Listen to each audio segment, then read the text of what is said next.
morning. We're here today to look at chapter 16 of the Tao Te Ching, which is called The Way of Enlightenment. But before we do that, I just want to do a brief review of the chapters that we've looked at before this chapter, because they're all related. So I'm going to start my review with chapter 10, which I called Mystic Virtue. And chapter 10 was really a chapter that taught spiritual practice. You may remember it began with this line: can you seek the soul, embrace oneness, and never leave it? Remember, we spent, I think, 4 weeks on this chapter. This was the chapter that taught us to hold to that desire or that intention for truth or for awakening, truth realization, enlightenment. The second line taught us meditation. The third line taught us to question our mind and allow it to be purified.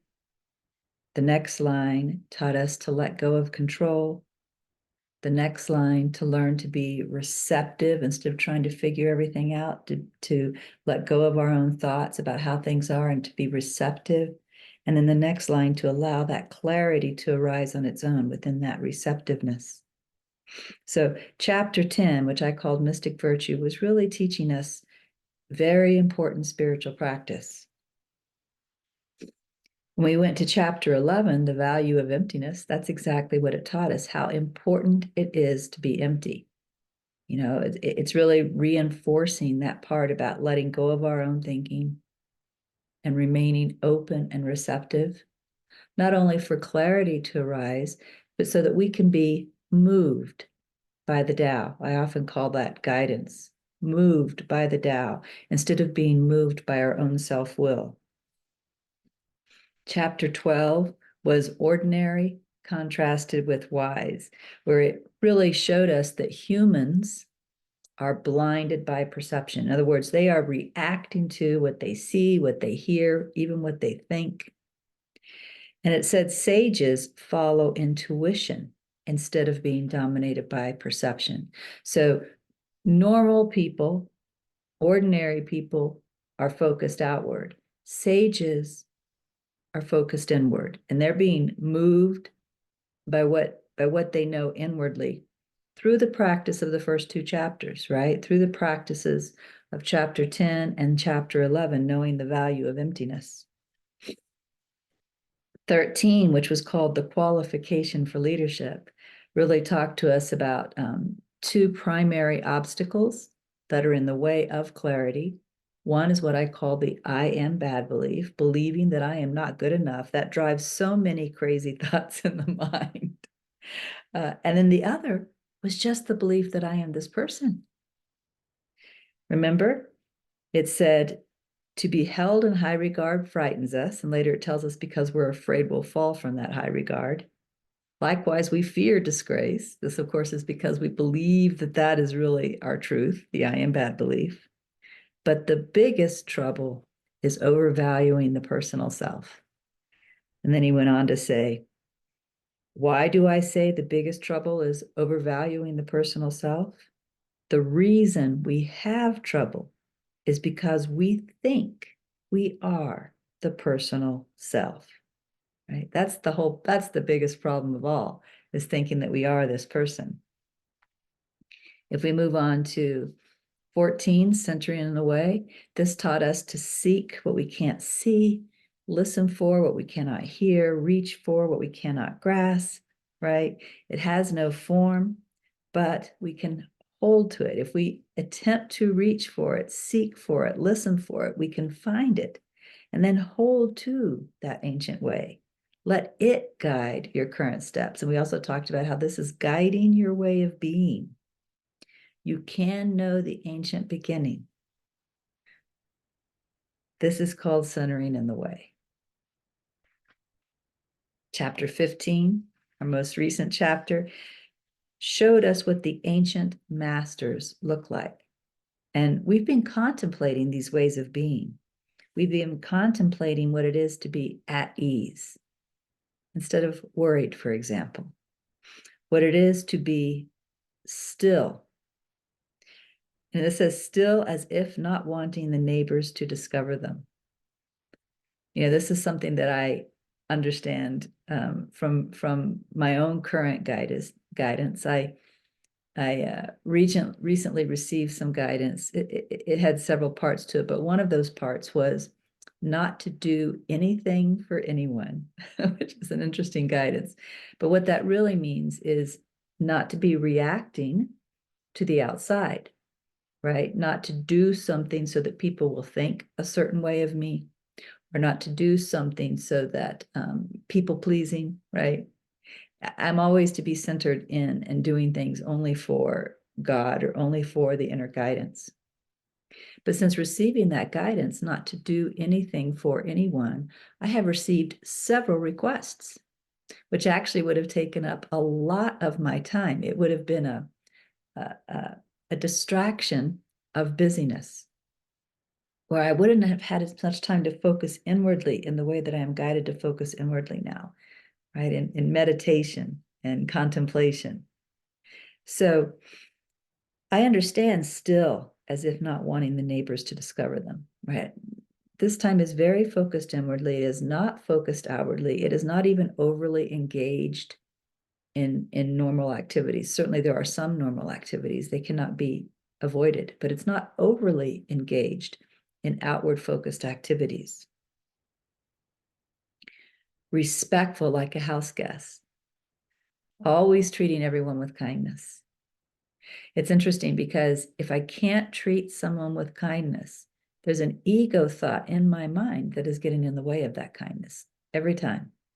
So always, under all circumstances, even if they are not kind to me, responding with kindness to everyone is remaining centered in the Tao. Dissolving, like melting ice.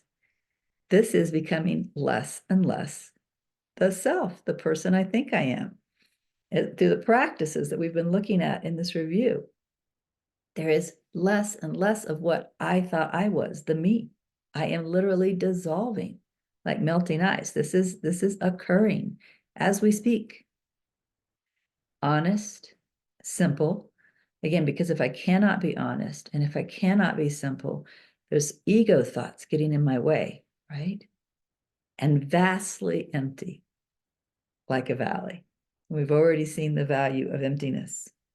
Mysterious like muddy water, mysterious only to the outside observer, because they cannot understand my yeses and my nos, for example. Why do I say yes in this circumstance and no in this circumstance? Well, the true answer is the inner guidance. But if they're looking at just the outside and comparing, she said yes to this person and no to this person, they can't understand it. It's very mysterious. Tranquil, like the depths of the sea, right? The depths of the sea are not moved by what's happening on the surface, by the storms and such. So it's that consistent peace. The Bible calls it the peace that passeth understanding. Like wind in a high place, nothing can stop them. This inner guidance that moves us, we're determined to follow it. Someone looks at us funny and says, "Why are you doing that?" That's not going to stop us, right? Sometimes we even lose friends because they want us to do something differently, but we follow the inner guidance. Nothing can stop us. I'm not going to not follow my guidance so that you will like me. Who can patiently rest with confusion until they are clear? Who can take the time to attain these outer appearances genuinely? Who can patiently rest with confusion? Because we all start with the state of confusion, whether we know it or not. Who can patiently rest with confusion until they are clear? Who can remain still, unhurried in movement, checking for that guidance before I do, until they are awakened? Persevere in the way by desiring nothing. Only people who are not distracted by worldly desires or by that outer perception, right, can retreat from the world and become new. And now we're ready for chapter 16, the way of enlightenment.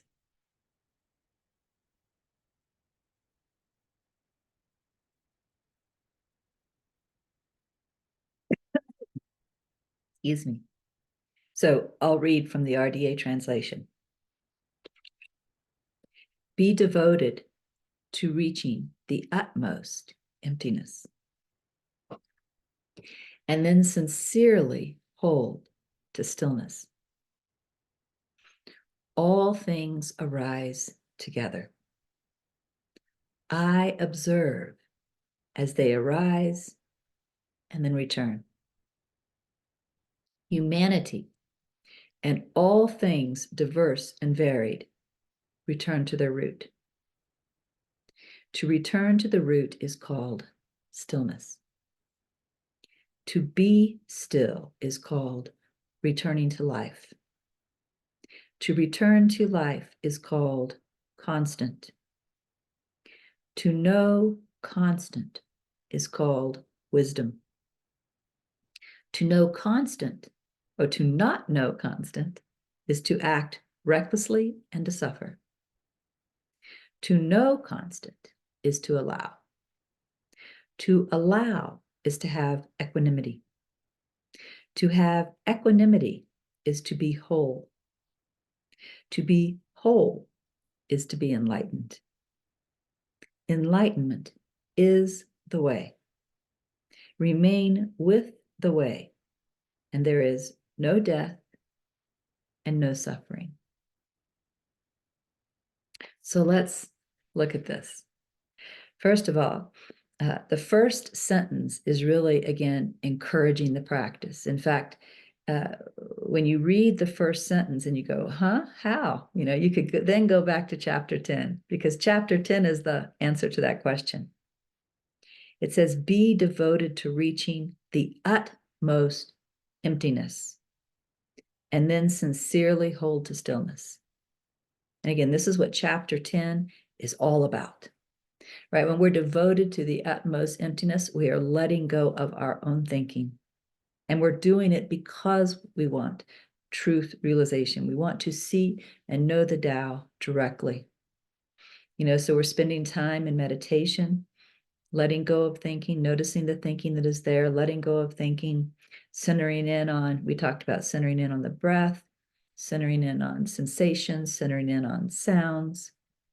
And eventually we learn to just center in on awareness, on being aware, right? Just noticing that awareness is continuous.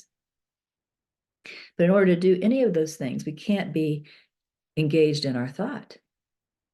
Another way that we are devoted to reaching the utmost emptiness is in our daily tasks as we move about in the day, noticing the inner dialogue and learning to let it go, learning especially not to believe it, learning to see it as nothing more than meaningless narration, meaningless chatter, right?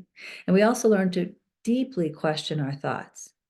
For example, we have seen one obstacle, one type of thought that all humans experience is what I call the I am bad belief. And again, it can come up in a number of ways. It can come up in I'm ugly, right? My hair, I actually just got out of bed. I haven't even brushed my hair this morning, what you find underneath the sweatshirt is my PJs, right? How what are other people thinking of me, right? These types of thoughts. Oh my gosh, they must think I'm, lazy. They must think I'm ugly. They must think I'm, not prepared. I don't know what. I'll tell you why it's hard for me to think of examples, and this is good news. What has happened is through practice. And in fact, I don't remember if I mentioned this before or not, my early teachings playlist, and I'll put a link below the video. My early teachings playlist is the story of how I let go of the I am bad belief. There's 275 very short videos, but the entire thing tells the story of how this I am bad belief was deleted in my mind or deleted from my subconscious. And because it was deleted from my subconscious, it now is not a part of my thinking. And what happens as more and more primary subconscious but untrue ideas are deleted, there is less and less thinking. So this is why purification of the mind is very important. That also, of course, as we talked about, changes our perception. But the mind literally becomes more and more empty as we question our thoughts and see through these thoughts and come not to believe certain types of thoughts, right? So chapter 10 tells us how to be devoted to reaching the utmost emptiness. That's what chapter 10 tells us. And then we sincerely hold to that new position. Each time we gain a new level of emptiness, we sincerely hold to that. We value that. We willingly live from that. We do not return to thinking and figuring out. We stay open and receptive and let clarity arise on its own. We let the Tao guide our current steps and our current way of being. All of this is how we sincerely hold to the stillness. All of the previous chapters have addressed that. Be devoted to reaching the utmost emptiness, and then sincerely hold to stillness. Those, you could say, are our directions. And because of the previous chapters, we know how to follow those directions. Now, we're just going to get into a teaching. All things arise together. If you look at this moment, whatever this moment is for you, notice that it's all here now. You know, like I, of course, have the sight of the mountains, the rays of sun, because the sun is coming up behind me. I can see the rays of sun starting to hit the mountains. There's a breeze. I see the bushes blowing. I hear the birds. My dog is sleeping next to me. She hasn't really got going yet today, so I hear her gently snoring. But all of this is here now. It's all arising together now, even my own heartbeat, my own breathing, my own hearing, my own seeing. It's all arising together. All things arise together.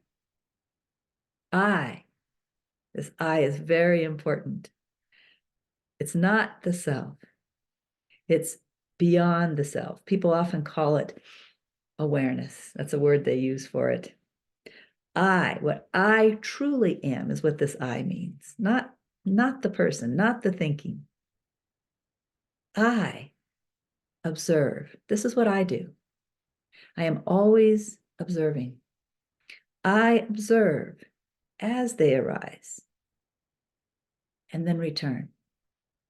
You know, as an example of what this means, again, the sun is starting to come up behind me. I don't know how long we'll be here. If we're here too long making this video, we'll probably eventually have to close this blind, because the sun will come up over that hill and get very bright shining in this window, right?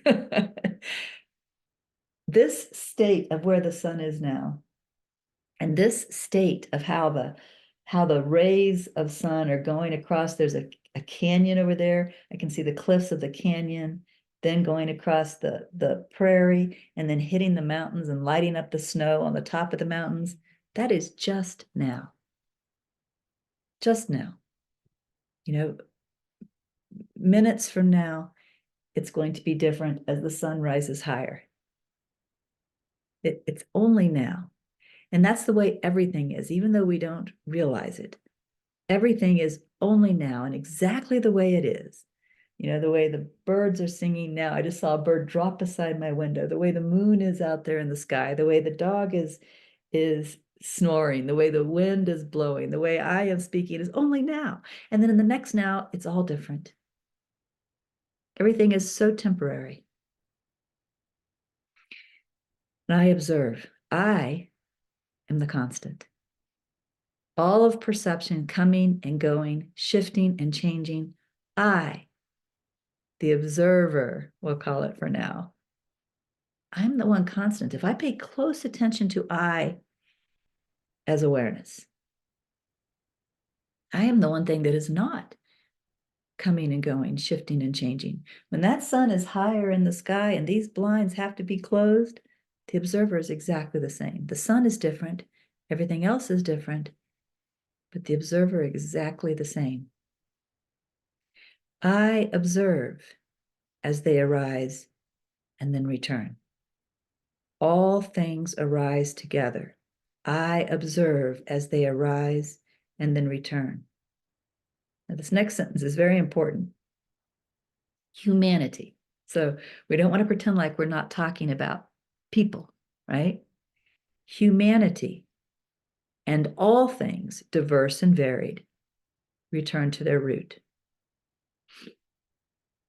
Everything ends.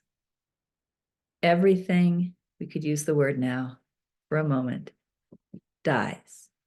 Every moment, exactly as it is, passes away. And this is true of people as well. Humanity and all things diverse and varied return to their root.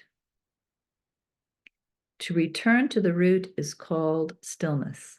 You know, you might think of that common term that we have, rest in peace. You know, imagine that there's a certain person that just, in effect, had a tortured life, right? Everything was always difficult for them.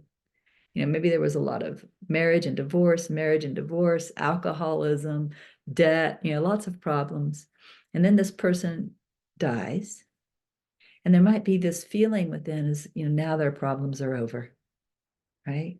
Now their problems are over. They can rest in peace eternally.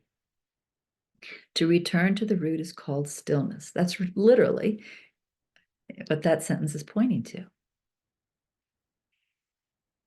But then the next sentence is quite interesting, which leads us to question that all of the previous.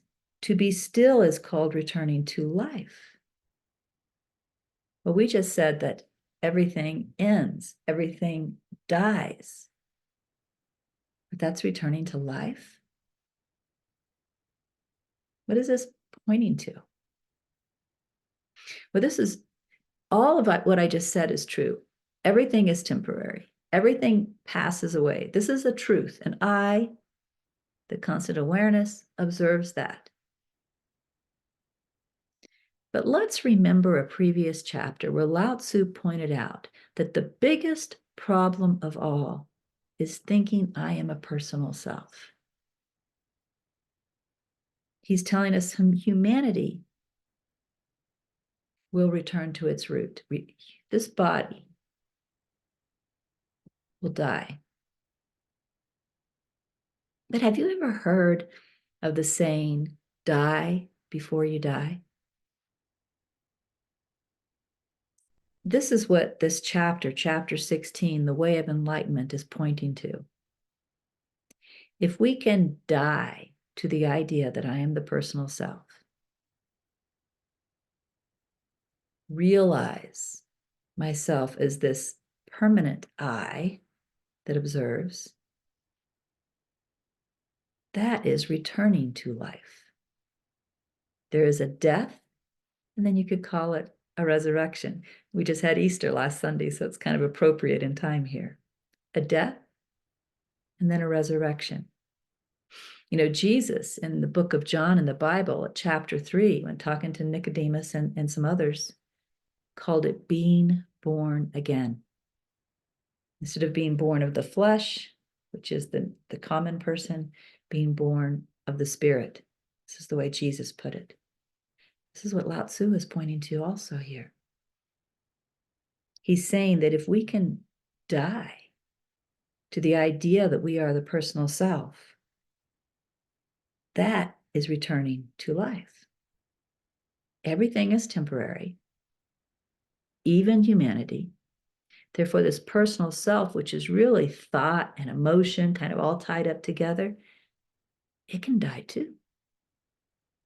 And that is a new awakening. All things arise together. I observe as they arise and then return. Humanity and all things diverse and varied return to the root. Everything, even the personal self. To return to the root is called stillness, and we know this. To be still is called returning to life. This might be something you didn't know, so maybe now the ears perked up a little bit. To return to life is called constant. Remember, I said this I that observes is constant. Awareness is constant. It's awakening to this constancy. To know constant is called wisdom. This is truth realization. To actually know constant as the direct experience. To not know constant, which of course is the state of almost everybody out there who's caught up in perception, as we've seen from previous chapters, to not know constant is to act recklessly and to suffer. Right? There's that comparison again. We can ask ourselves, what do I want? Because there needs to be a decision here. So, to know constant is called wisdom. To not know constant, to be caught up in perception, is to act recklessly and to suffer. Here's some more of what it looks like when we know constant. To know constant is to allow. In other words, I'm not caught up in perception. I don't think my happiness, my safety, etc., my good reputation, bad reputation is all out there. So I'm not out there trying to control things, being happy when things are a certain way, unhappy when things are another way, maybe angry when things are another way. I'm able to just allow all of the comings and goings. Because my personal self, that which causes the most trouble, is not here. Therefore, it is not engaged in the outer. I am that constant observer. I am just watching. So I can allow whatever arises. I also know, of course, that it will fall away, and I can allow whatever falls away. Nothing to wish for, wish it was different than it is. Nothing to cling to because I need to keep it as it is. To know constant is to allow. To allow is to have equanimity. There's a solid, continuous peace, contentment, joy that is able to be here because it is not dependent on anything external. It's coming from knowing I, true I, or what we could call truth realization. To know constant is to allow. To allow is to have equanimity. To have equanimity is to be whole. And we're going to come back in a moment and look at this because this was the one place here where it was interesting to translate. So we're going to come back and look at that word whole. But for now, you could look at the whole as no more division, no more separation, oneness of everything, right? Absolute completion. In fact, that was another word I could have translated it to have equanimity is to be complete. I could have chosen whole. I could have chosen complete. I ended up going with whole, but what this word points to is beyond words, and we're going to look at that in a moment. To have equanimity is to be whole. To be whole is to be enlightened. When there's no more division, no more separation, pure oneness, only the Tao, we could say. That's enlightenment, knowing that as a direct experience where I and oneness are equal. There's nothing else. That's enlightenment. That's truth realization. To be whole is to be enlightened. Enlightenment is the way, or we could say enlightenment is the Tao. There's no difference there, right? It's not that I'm following the Tao, as it was earlier in my spiritual practice of learning to become empty and become centered. I'm not following the Tao anymore. The Tao and enlightenment is the same. Pure non-duality, pure oneness. No more I and thou, only I. Enlightenment is the way. Remain with the way. which at this point is going to be natural. And there is no death and no suffering. This is what Jesus called eternal life. Knowing that constant I, that is all things, that is the Tao, there is no death in that. So when that is I, there is no death, even as this humanity, this body, passes away. So with all that said, let me read this one more time, and then we'll look at that one word that I wanted to look at. So listen deeply, maybe even close your eyes as you listen. Be devoted to reaching the utmost emptiness, and then sincerely hold to stillness. All things arise together. I observe as they arise and then return. Humanity and all things diverse and varied return to their root. To return to the root is called stillness. To be still is called returning to life. To return to life is called constant. To know constant is called wisdom. To not know constant is to act recklessly and to suffer. To know constant is to allow. To allow is to have equanimity. To have equanimity is to be whole. To be whole is to be enlightened. Enlightenment is the way. Remain with the way, and there is no death and no suffering. All right, so we're going to go back and look at just that one little translation. Oh, you can see the sun is starting to come up behind me. See how things are changing? We'll leave it for now, but I may have to close the blinds in a moment if I start to disappear in the sun rays.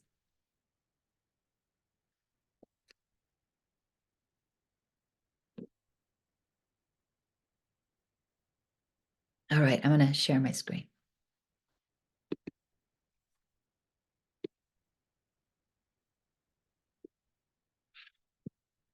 All right, this is a line that we're going to be looking at. And in fact, let me go ahead and just read the word for word as I translated those characters. Equitable, be whole or complete.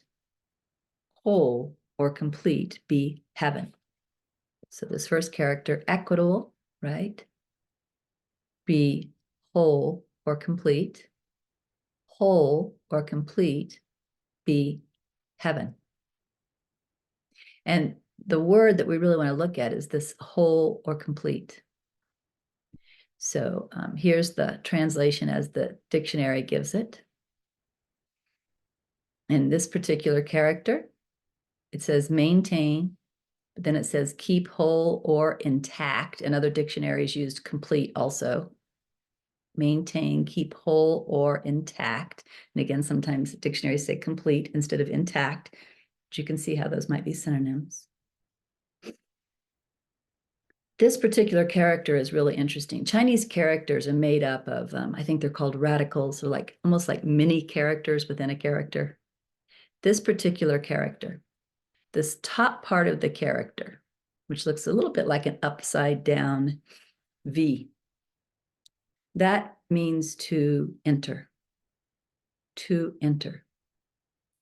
This bottom part of the character means king. So to enter king, and yet to enter king means whole or complete. I had a good time contemplating this, because when we look at the sentence, it says to have equanimity is to be whole. To be whole is to be enlightened. Well, let's look at the radicals for a moment. To have equanimity is to enter king. to enter king. This is talking about entering a state that is supreme. A king is a supreme ruler. We are entering a state that is supreme. And that state could be called whole or intact, or as I said, other dictionaries would say complete. To have equanimity is to enter a supreme state. I love that translation, even though I didn't write it down. But that's what this word whole means to me. Or if I'd put complete, this is what complete means to me. It's entering a supreme state. To enter that supreme state is to be enlightened. This is what the word whole means here. And in fact, if we look at some other translations on this particular line, this translation, and again, this is Lynn Tang, I believe, from 1948. See, I have trouble finding it because so much of this is in Chinese. I have to get to the English, but yeah, Lynn Tang from 1948.